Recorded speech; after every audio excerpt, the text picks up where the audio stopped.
ತತ್ವವಾದಿ ಬಸವಣ್ಣನವರನ್ನು ಹೃದಯ ಮಂದಿರದಲ್ಲಿ ಸ್ಮರಿಸಿ ರಾಮಕೃಷ್ಣರ ವೈಚಾರಿಕತೆಯನ್ನು ಕುರಿತು ಮಾತನಾಡಿರುವಂತಹ ಪೂಜ್ಯ ಅಭಯಾನಂದ ಜಿ ಮಹಾರಾಜ್ ಅವರಲ್ಲಿ ಶರಣುಗಳನ್ನು ಸಲ್ಲಿಸಿ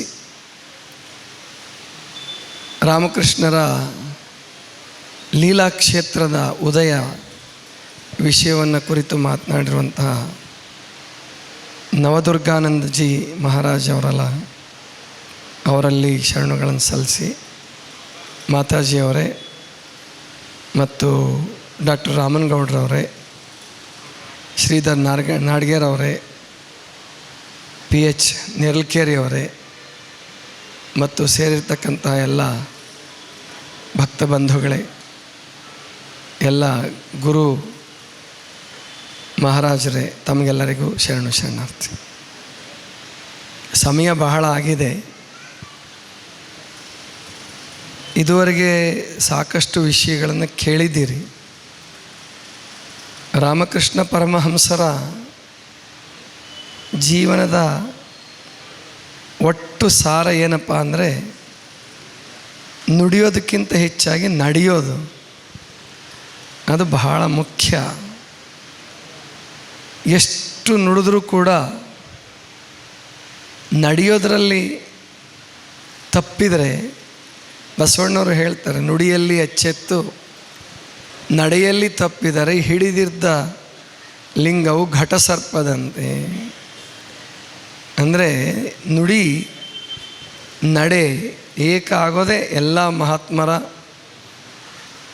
ಋಷಿಗಳ ದಿವ್ಯಾತ್ಮರ ಒಂದು ಗುರಿ. ಅದಕ್ಕೆ 19ನೇ ಶತಮಾನದಲ್ಲಿ ಪರಮಹಂಸರು ಜೀವಂತ ಸಾಕ್ಷಿಯಾಗಿ ಬದುಕಿ ತೋರಿಸಿ, ಅದೆಲ್ಲದಕ್ಕಿಂತ ಹೆಚ್ಚಾಗಿ ಭಾರತ ದೇಶಕ್ಕೆ ದಿಕ್ಕು ತಪ್ಪಿದಾಗ, ಭಾರತ ದೇಶದ ದಿಕ್ಕು ಏನಾಗಬಹುದು, ಮುಂದಿನ ಭಾರತ ದೇಶದ ಪರಿಸ್ಥಿತಿ ಏನಾಗಬಹುದು ಅನ್ನುವಂತಹ ಸಂಶಯ ಇದ್ದಾಗ, ಇನ್ನು ಮಹಾತ್ಮ ಗಾಂಧೀಜಿಯವರಾಗಲಿ, ಬಾಲ್ ಗಂಗಾಧರ ತಿಲಕರಾಗಲಿ, ಸ್ವಾತಂತ್ರ್ಯ ರಂಗದಲ್ಲಿ, ಹೋರಾಟದ ರಂಗದಲ್ಲಿ ಕಾಣಿಸ್ಕೊಳ್ಳದೇ ಇದ್ದಾಗ, ಸ್ವಾಮಿ ವಿವೇಕಾನಂದರಂತಹ ಪರಮ ದೇಶಭಕ್ತರು, ಬ್ರಹ್ಮಚರ್ಯ ನಿಷ್ಠರು ಮತ್ತು ವಿಶ್ವಮಾನವ ಅಂತಹ ಒಬ್ಬ ಮಹಾನ್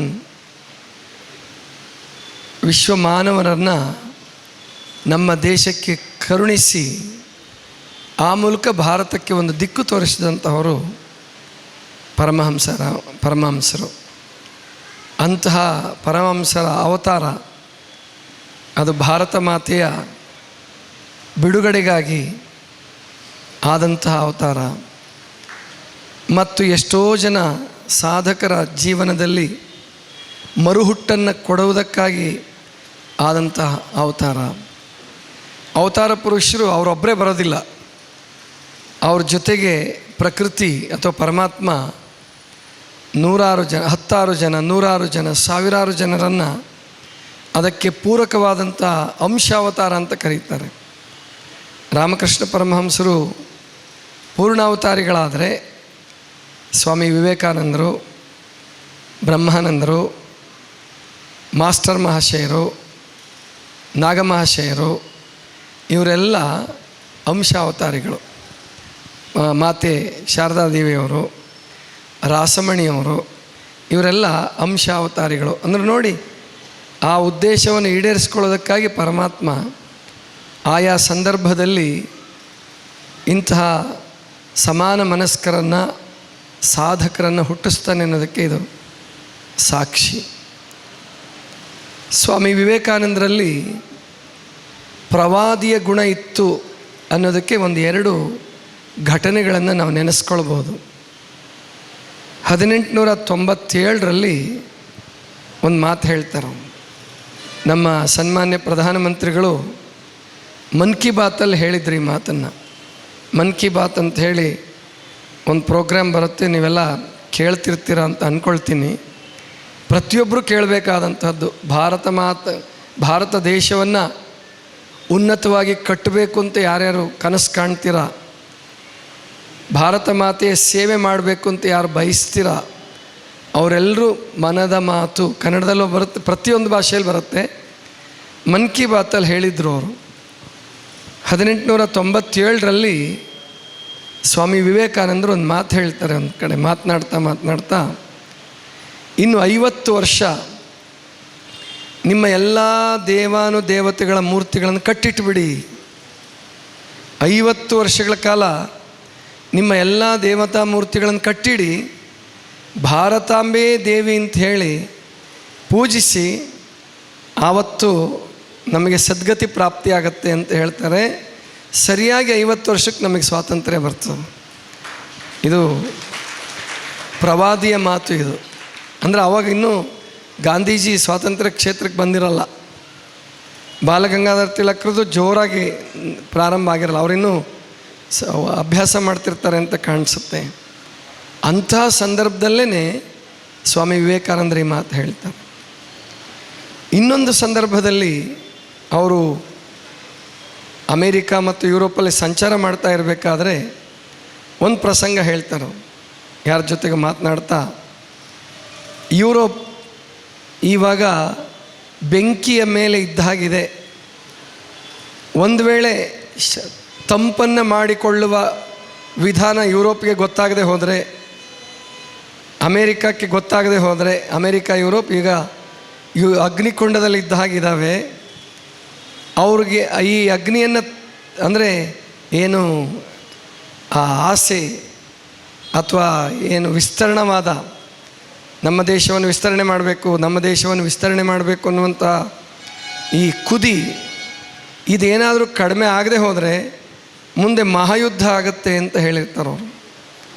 ಮಹಾಯುದ್ಧ ಆಗುತ್ತೆ ಅಂತ ಹೇಳಿರ್ತಾರೆ.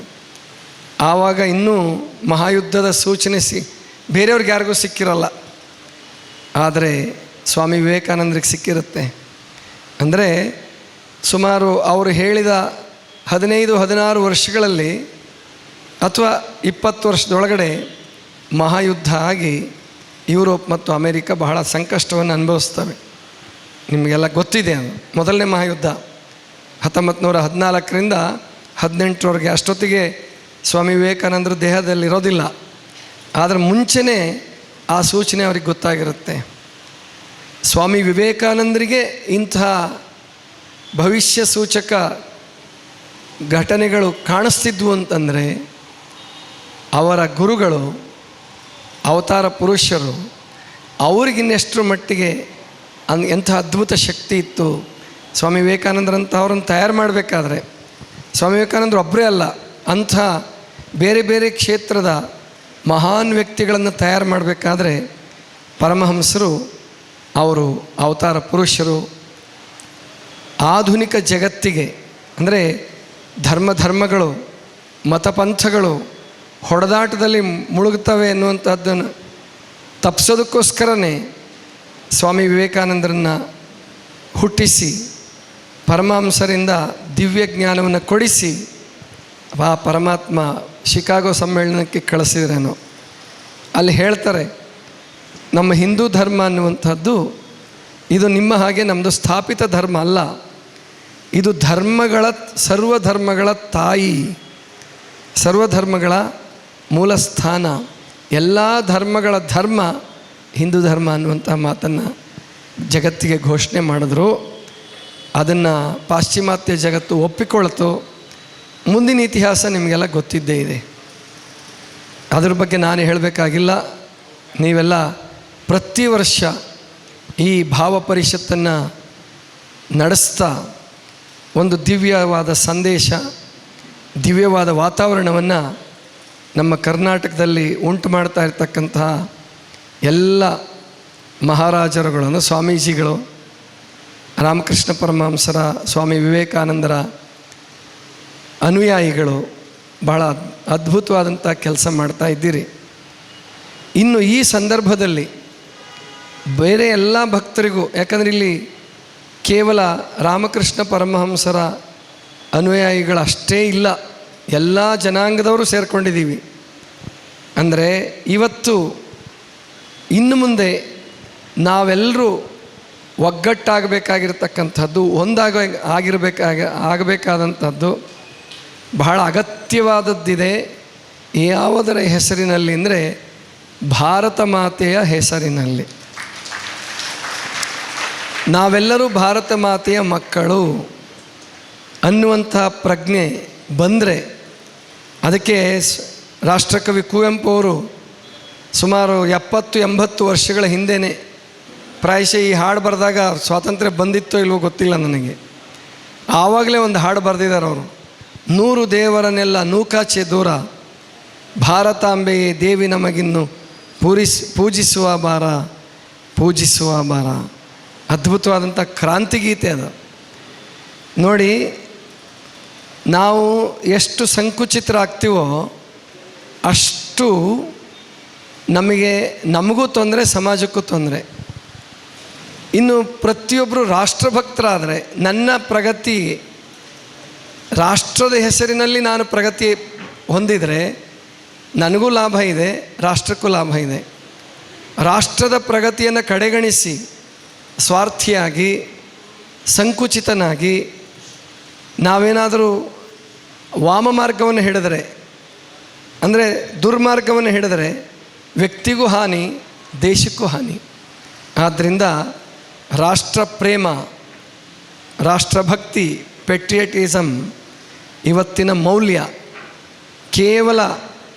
ಕೇವಲ ಒಬ್ಬ ವ್ಯಕ್ತಿ ತನ್ನ ಜೀವನವನ್ನು ಸಮರ್ಪಣೆ ಮಾಡಿ ದೇಶಕ್ಕಾಗಿ ನಾನು ಬದುಕಬೇಕು ಅನ್ನುವಂಥ ಅವನ ಕೈಗೆ ಸಿಕ್ಕಿದ 11 ವರ್ಷಗಳು ನಮ್ಮ ದೇಶವನ್ನು ಯಾವ ಮಟ್ಟಕ್ಕೆ ತಂದು ನಿಲ್ಲಿಸಿದೆ ಅಂತಕ್ಕಂಥದ್ದನ್ನು ನಾವೆಲ್ಲರೂ ಗಮನಿಸಬೇಕು.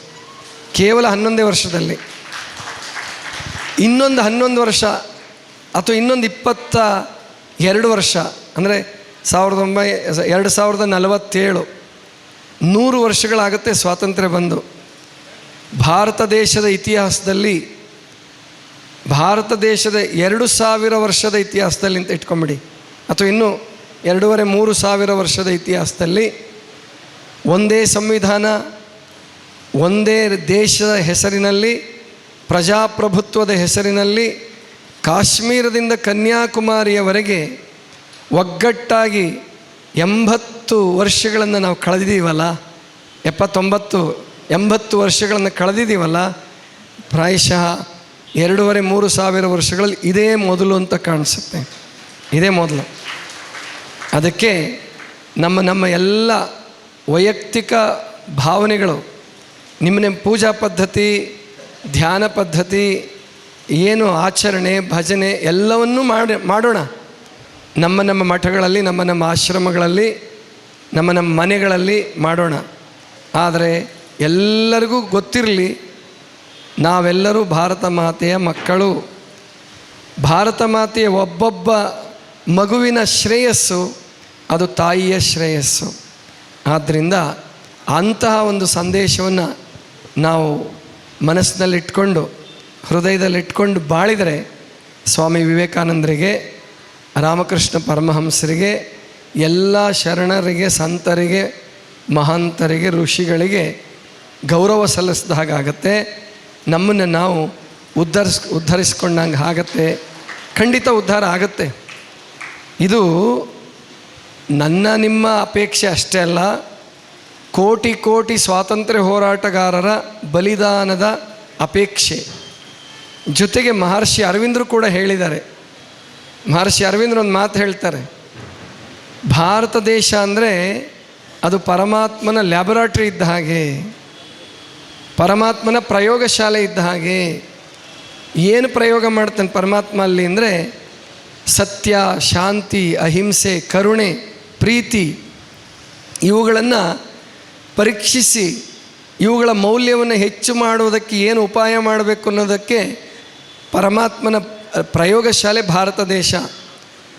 ಒಂದು ವೇಳೆ ಯಾವುದೋ ಕಾರಣಕ್ಕೆ ಭಾರತ ದೇಶ ಏನಾದರೂ ನಾಶ ಅಂದರೆ ಆಗೋದಿಲ್ಲ ಅಂತಾರೆ ಮಹರ್ಷಿ ಅರವಿಂದ್ರ, ಆಗೋದಿಲ್ಲ, ಭಾರತ ದೇಶ ನಾಶ ಆಗಲ್ಲ. ಒಂದು ವೇಳೆ ಯಾವುದೋ ಕಾರಣಕ್ಕೆ ನಾಶ ಆದರೆ ಭೂಮಂಡಲವೂ ಉಳಿಯೋದಿಲ್ಲ ಅಂತ ಹೇಳ್ತಾರೆ ಅವರು. ಜಗತ್ತು ಕೂಡ ಉಳಿಯೋದಿಲ್ಲ. ಅಂಥ ಪರಮಾತ್ಮನ ಹೃದಯ ಸ್ಥಾನ, ಎಲ್ಲ ಅಂಗಾಂಗವು, ಇಡೀ ಭೂಮಿಯೇ ಪರಮಾತ್ಮನ ವಾಸಸ್ಥಾನ, ಇಡೀ ಬ್ರಹ್ಮಾಂಡವೇ ಪರಮಾತ್ಮನ ವಾಸಸ್ಥಾನ. ಆದರೆ ನಮ್ಮ ದೇಶ ಪರಮಾತ್ಮನ ಹೃದಯ, ಪರಮಾತ್ಮನ ಮೆದುಳು ರೀತಿಯಲ್ಲಿ ನಮ್ಮ ಋಷಿಗಳು, ಶರಣರು, ಸಂತರು ನಮಗೆ ದಿವ್ಯತೆಯನ್ನು ತೋರಿಸ್ಕೊಟ್ಟು ಹೋಗಿದ್ದಾರೆ. ಇತಿಹಾಸದ ಬಿಟ್ಬಿಡೋಣ, 5,000 ವರ್ಷ 10,000 ವರ್ಷ ಅದರಲ್ಲೇ ಇನ್ನೂ ಇದ್ಕೊಳ್ಳೋದು ಬೇಡ. ಯಾಕಂದರೆ ಅವರೇ ಯುರೋಪಿಯನ್ಸೇ ಹೇಳೋ ಪ್ರಕಾರ ಸಿಂಧೂ ಬಯಲಿನ ನಾಗರಿಕತೆ ಹುಟ್ಟಿ ಸುಮಾರು 25-30 ಸಾವಿರ ವರ್ಷಗಳಾಗಿದೆ ಅಂತ ಅವರೇ ಬರೆದಿದ್ದಾರೆ, ಇತಿಹಾಸಕಾರರು ಅವರೇ ಬರೆದಿದ್ದಾರೆ. ಅದಕ್ಕಿಂತ ಎಷ್ಟೋ ಪ್ರಾಚೀನವಾದದ್ದು ಕೃತಾಯುಗ, ಹರಿಶ್ಚಂದ್ರನ ಕಾಲ.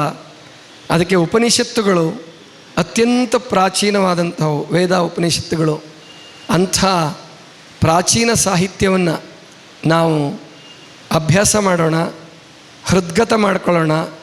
ಅದರಂತೆ ನಮ್ಮ ಬದುಕನ್ನು ರೂಪಿಸಿಕೊಂಡು ನಮ್ಮ ಮುಂದಿನ ಪೀಳಿಗೆಗೆ ನಾವೆಲ್ಲರೂ ಮಾದರಿ ಆಗಬೇಕಾಗಿದೆ. ಯಾಕಂದರೆ ಅದೇ ಹೇಳ್ತಿರ್ತೀನಿ ನಾನು, ನಾವು ಸ್ವಾತಂತ್ರ್ಯ ಹೋರಾಟಗಾರರನ್ನು ಪೂಜಿಸ್ತೀವಿ, ಪ್ರಾರ್ಥಿಸ್ತೀವಿ, ಧ್ಯಾನ ಮಾಡ್ತೀವಿ. ರಾಮಕೃಷ್ಣ ಪರಮಹಂಸರನ್ನು ಪೂಜಿಸ್ತೀವಿ, ಪ್ರಾರ್ಥಿಸ್ತೀವಿ. ಬಸವಣ್ಣವ್ರನ್ನ ಪೂಜಿಸ್ತೀವಿ, ಪ್ರಾರ್ಥಿಸ್ತೀವಿ. ನಮ್ಮ ಮುಂದಿನ ಪೀಳಿಗೆಯವರು ಏನಂತ ಕರಿಬೇಕು, ಏನಂತ ಪೂಜಿಸಬೇಕು, ಏನಂತ ನೆನೆಸ್ಬೇಕು? ಬಹಳ ದೊಡ್ಡ ಮೊಬೈಲ್ ತೊಗೊಂಡಿದ್ದ ಅಂತನಾ, ಬಹಳ ದೊಡ್ಡ ಟಿ ವಿ ತೊಗೊಂಡಿದ್ದ ಅಂತನಾ, ಯಾವಾಗಲೂ ಸೋಷಿಯಲ್ ಮೀಡಿಯಾಗಳಲ್ಲೇ ಇರ್ತಿದ್ದ ಅಂತನಾ? ನೆನೆಸೋದಿಲ್ಲ, ಬೈತಾರವರು. ಮುಂದಿನ ಪೀಳಿಗೆಯವರು ಬೈಯೋ ಹಾಗೆ ನಾವು ಮಾಡ್ಕೊಳ್ಳೋದು ಬೇಡ. ಅಂದರೆ ನಾವೆಲ್ಲರೂ ರಾಷ್ಟ್ರಭಕ್ತರಾಗಿ, ದೇಶಭಕ್ತರಾಗಿ ಬಾಳೋಣ ಅಂತ ದಿವ್ಯ ಭಾವನೆ ಎಲ್ಲರಲ್ಲಿ ಉದಯವಾಗಲಿ ಅಂತ ತಿಳ್ಕೊಂಡು ಹಾರೈಸ್ತಾ, ನಮ್ಮ ವಿಜಯಾನಂದ ಸರಸ್ವತಿಗಳು ನಮ್ಮನ್ನೆಲ್ಲ ಕೂಡಿಸಿದ್ದಾರೆ. ಇಷ್ಟು ದೊಡ್ಡ ಕಾರ್ಯಕ್ರಮವನ್ನು ಆಯೋಜನೆ ಮಾಡಿ, ಎಷ್ಟು ನೆನಪು ಅವರಿಗೆ. 5-6 ವರ್ಷ ಭೇಟಿಯಾಗಿರೋದಿಲ್ಲ ನಾವು ಒಂದೊಂದು ಸಾರಿ. ಅಂಥದ್ರಲ್ಲೂ ಕೂಡ ನೆನಪಿಟ್ಕೊಂಡು ನನಗೂ ಕರೆದಿದ್ದಾರೆ. ನಿಮ್ಮೆಲ್ಲರ ಜೊತೆ ಮಾತನಾಡುವ, ಕೆಲವು ವಿಷಯಗಳನ್ನು ಹಂಚಿಕೊಳ್ಳುವ ಅವಕಾಶವನ್ನು ಕೊಟ್ಟಿದ್ದಾರೆ. ಅವರಿಗೆ ರಾಮಕೃಷ್ಣ ಪರಮಹಂಸರು ಅವರಿಗೆ ಆರೋಗ್ಯ, ಆಯುಷ್ಯ ಎಲ್ಲವನ್ನು ಕೊಟ್ಟು ಅವರಿಂದ ಇನ್ನೂ ಹೆಚ್ಚಿನ ಕೆಲಸವನ್ನು ಮಾಡಿಸ್ಕೊಳ್ಳಿ ಅಂತ ತಿಳ್ಕೊಂಡು ನಾನು ಪ್ರಾರ್ಥನೆ ಮಾಡ್ತಾ, ಎಲ್ಲ ಪೂಜ್ಯರಿಗೆ ತಮಗೆ ನನ್ನ ಶರಣುಗಳನ್ನು ಸಲ್ಲಿಸಿ ನನ್ನ ಮಾತುಗಳನ್ನು ಮುಗಿಸ್ತಾ ಇದ್ದೀನಿ.